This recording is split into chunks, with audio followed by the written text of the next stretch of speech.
అండి బాగున్నారా? పాలకూర ఈ మధ్య చూడలేదండి, ముదిరిపోతుంది. సరే ఈరోజు ఎలాగో కూరగాయలు తీసుకొచ్చే లోపల దీన్ని హార్వెస్ట్ చేసుకుంటే కనీసం పప్పులో కన్నా వస్తుంది అని చెప్పని ఇది కొయ్యడానికి పైకి వచ్చానండి. ఈరోజు కొంచెం క్లీనింగ్ కూడా చేసుకోవాలండి. ఒక పూట పడుతుంది.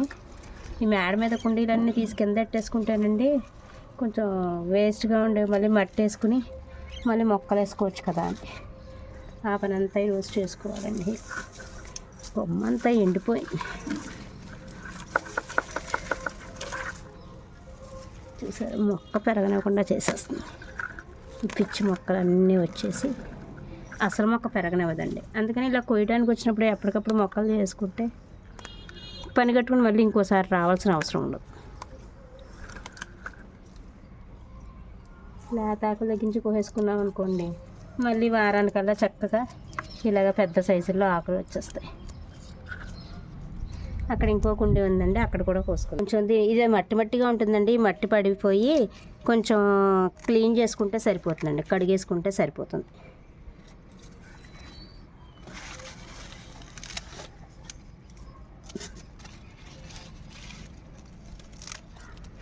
నీళ్ళు పోస్తుంటే పడిన మట్టి అండి ఇది, అంతకుమించి ఏం కాదు. క్లీన్ చేసుకుంటే మనకి మళ్ళీ క్లియర్గా అయిపోతాయి.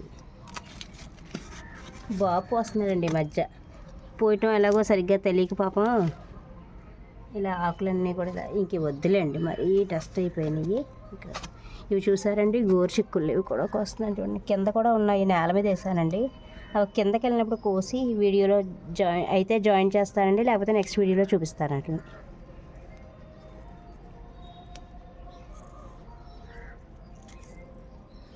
ఇదిగోండి చూసారండి, 4 గోరుచిక్కులు కూడా వచ్చాయి. ఇదిగోండి ఇక్కడ ఇంకోటి ఉంది. మొక్కలు ఇందులో కొంచెం మట్టి వేయాలండి ఈరోజు. గోంగూర మళ్ళీ పువ్వులు పూసేస్తుందండి, గోంగూర కొయ్యట్లేదని పువ్వులు పూసేస్తుంది.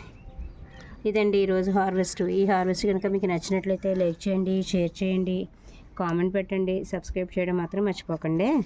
అందరూ బాగుండాలి, అందులో నేను ఉండాలి. థ్యాంక్ యూ అండి.